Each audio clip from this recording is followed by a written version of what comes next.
आप स्कूल से लेट हो जाएं तो मेनली आपको इन सवालात का सामना करना पड़ता है। Why are you late? How far do you live? इतने बड़े हो गए हो क्या अभी तक टाइम देखना नहीं आया? होता है ना? Have you noticed that each and every question is related to measurement? जिसमें या तो टाइम का जिक्र हो रहा है या फिर हाउ फार वाले क्वेश्चन में लेंथ की बात हो रही है। इनको बेसिकली हम फिजिकल क्वांटिटीज भी कहते हैं, या अगर बात को टॉपिक से और रिलेट करूं तो हर ऐसी क्वांटिटी जो मेजरेबल हो वो फिजिकल क्वांटिटी कहलाती है, like length, mass, time, temperature and so on. आपको पता है कि किसी भी फिजिकल क्वांटिटी को एक्सप्रेस करने के लिए हमें उसकी दो प्रॉपर्टीज का पता होना बहुत जरूरी है। One is it's numerical magnitude and the other one is it's units which it is measured. Let's say आपके टीचर ने आपसे पूछा कि आपकी एज क्या है। इसका आंसर आप फॉर एग्जांपल देते हैं 14 ईयर्स, तो इसमें 14 न्यूमेरिकल वैल्यू या मैग्नीट्यूड को शो कर रहा है और ईयर्स इसमें यूनिट्स को शो कर रहे हैं जो कि टाइम का यूनिट है।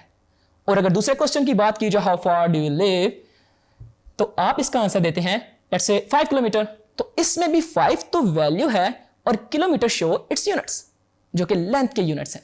इन दोनों चीजों में से कोई एक चीज भी ना हो तो हमारी बात बिल्कुल मीनिंगलेस हो जाती है। फॉर एग्जाम्पल 5 या किलोमीटर दोनों अलग अलग बिल्कुल मीनिंगलेस है ना। जनरली इन फिजिकल क्वांटिटीज को दो कैटेगरीज में डिवाइड किया जाता है।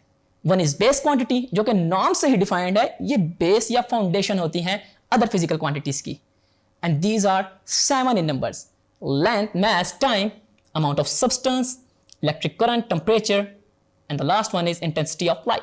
And all the other quantities are called derived quantities. Derived quantities are those which are expressed in terms of base quantities.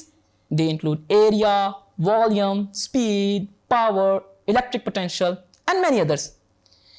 If you want to know how we differentiate both quantities, then please keep that in mind कि जिन physical quantities के defining operators किसी और physical quantity पे depend कर रहे हों तो वो डिराइव्ड क्वांटिटीज हैं, या अदर देन 7 बेस क्वांटिटीज के all other quantities are derived quantities, जिनको हम आने वाले चैप्टर्स में देखेंगे।